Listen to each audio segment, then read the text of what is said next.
तो हम तो कह रहे हैं कि आप दबाइए, हमारा जो सोया हुआ लोग है कम से कम हमारे चीखने से, डंका बजाने से नहीं उठ रहा तो आपकी लातों घूसों से उठ जाए, किसी भी तरह से उठ तो जाए। इसको जगाने के लिए बहुत सारे महापुरुष आए, मिट्टी में मिला दिए समाज ने। तो मुझे लगता है कि ये खा खा के मार सुधरता है। तो कोई बात नहीं, कम से कम मैं ये देखकर मुझे खुशी होती है कि जो घरों में पड़े रजाइयों में, वो अब निकल करके रजाई फेंक कर उनमें गर्मी आई कि और यहाँ खड़े हो गए आकर के। तो ये मुझे देख की महिलाएं उसमें देखने को मिलती हैं। यहाँ पे हमने देखा कि एक दलित महिला के खिलाफ में एक सवर्ण महिला थी। तो इसमें जो नारीवादी पेजेस रहे हैं या सोशल मीडिया अकाउंट्स रहे हैं वो एकदम से चुप रहे, इसकी क्या वजह हो? देखिए, जो भी इस देश के अंदर नारीवादी आंदोलन चले, ये वही नारीवादी आंदोलन चलाने वाली महिलाएं जब बाबा साहब doctor Ambedkar Hindu code bill लिख कर जब संसद में पेश कर रहे थे, तो उस वक्त पर हिंदू कोड बिल का विरोध करने वाली ये नारीवादी महिलाएं हैं। यही नारीवादी महिलाएं जब रामायण होती है तो सुपर्णखा का रोल निभाती हैं और नाक कटवा के आती हैं। फिर ये जो आंदोलन है आज एक तरीके से इसमें एक उछाल सा आया चंद्रशेखर आजाद की मौजूदगी के बाद में।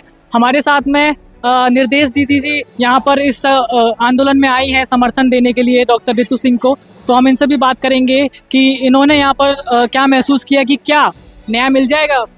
देखिए, न्याय मिलना नहीं मिलना ये सेकेंडरी है, लेकिन अंबेडकर राइट लोगों की एक पहचान है कि वो न्याय के लिए हमेशा आवाज उठाते हैं और संविधान को मानते हैं। तो संवैधानिक दायरे में रहकर वो बिना हथियारों के और संवैधानिक अधिकारों के तहत वो आवाज उठाते हैं। न्याय देना नहीं देना तो उन लोगों के हाथ में जो सिस्टम में बैठे हुए हैं, जिनकी कलम से न्याय होता है, और वो जो विचारधारा को फॉलो करते हैं, वो विचारधारा बहुजनों के एकदम विपरीत, आज से ही नहीं कई हजार वर्षों से उस विचारधारा की लड़ाई चल रही। और उस विचारधारा की लड़ाई में ये दो वाद भारत के अंदर बेहद तेजी से इस समय आपस में टकरा रहे हैं। एक तरफ मनुवाद, एक तरफ अम्बेडकरवाद। मनुवाद कहता है कि करोड़ों लोगों के अधिकारों को निगल जाओ, खा जाओ, गटक जाओ और उन्हें मरने के लिए छोड़ दो।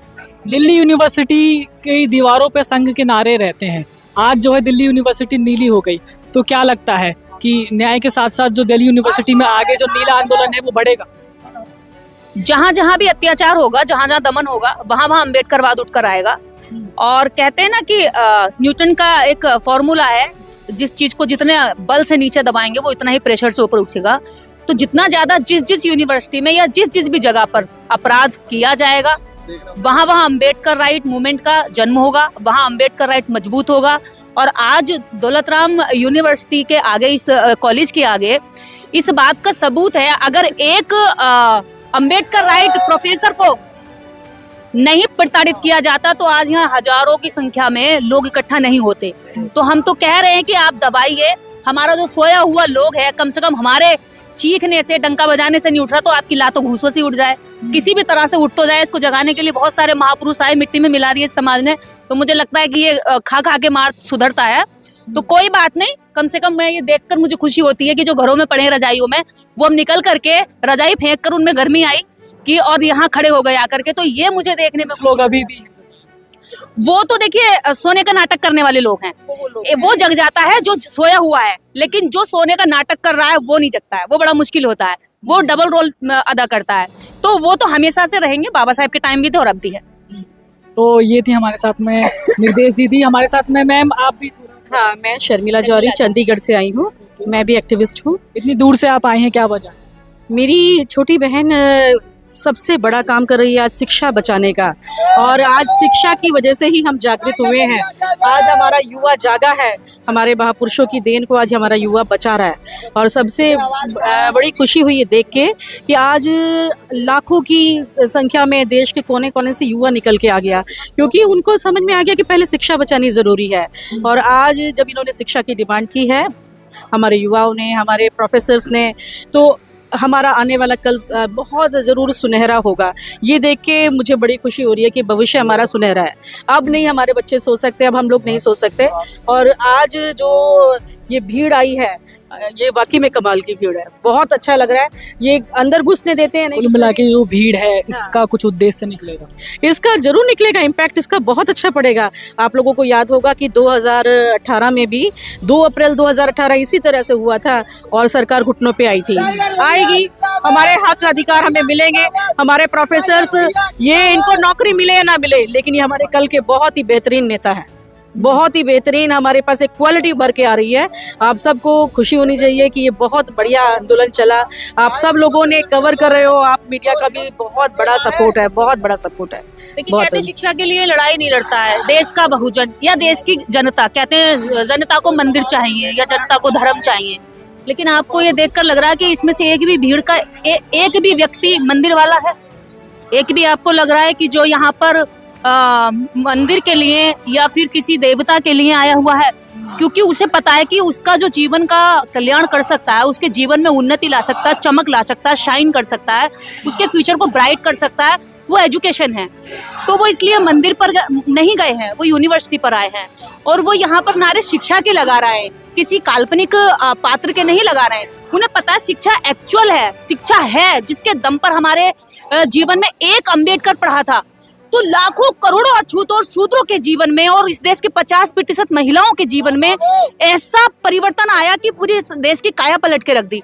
आज तो लाखों करोड़ों लोग शिक्षित हुए हैं, तो फिर इस देश के अंदर वो क्यों नहीं इस शिक्षा के दम पर और इस शिक्षा वाले रास्ते पर चलकर इस देश की सरकारों को ये जवाब दे सकते हैं कि हमें एजुकेशन चाहिए, हमारे बच्चों का जीवन वहां से सुधरेगा। इसमें मेरा आपसे एक सवाल है, भारत में जो है नारीवादी आंदोलन अब एक तरीके से उभर रहा है, उसकी लीडरशिप हमने देखी है कि वो एक जाति की महिलाएं उसमें देखने को मिलती हैं। यहाँ पे हमने देखा कि एक दलित महिला के खिलाफ में एक सवर्ण महिला थी, तो इसमें जो नारीवादी पेजेस रहे हैं या सोशल मीडिया अकाउंट्स रहे हैं वो एकदम से चुप रहे, इसकी क्या वजह हो? देखिए, जो भी इस देश के अंदर नारीवादी आंदोलन चले, ये वही नारीवादी आंदोलन चलाने वाली महिलाएं जब बाबा साहब doctor Ambedkar Hindu code bill लिखकर जब संसद में पेश कर रहे थे तो उस वक्त पर हिंदू कोड बिल का विरोध करने वाली ये नारीवादी महिलाएं हैं। यही नारीवादी महिलाएं जब रामायण होती है तो सुपर्णखा का रोल निभाती हैं और नाक कटवा के आती हैं, फिर वहां बाहर आके चिल्लाती हैं, मैं हूं नारी, मुझे सिगरेट पीने का अधिकार चाहिए, मैं हूं नारी, मुझे दारू पीने का अधिकार चाहिए। मतलब वो नारीवादी जो आंदोलन है उनका वो इस तक यहीं तक सीमित है, जो उनकी सुविधाओं को सुख सुविधाओं को मतलब भोगने का जो आंदोलन है वो उनका। उस महिला से पूछो ना नारीवाद क्या है, जो खेत में जाके पूरा दिन काम करती है, उसके पेट में पीड़ा हो रही होती है, घर जाकर उसे दवाई नहीं मिलती है, आराम नहीं मिलता, जाती बच्चा गोदी से उतारती है, सर से वजन उतारती है और खेत का आकर काम करने के बाद में घर का काम करती है, चूल्हे पर चौका लगाती है, चूल्हे पर रोटी बनाती है, आटा गूंथती है।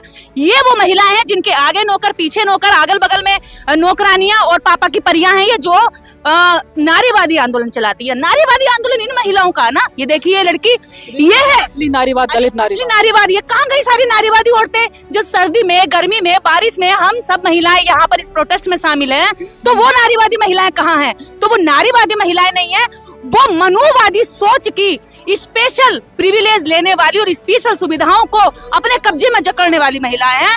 अगर वास्तव में नारीवाद होता तो आज वह दिखाई देती।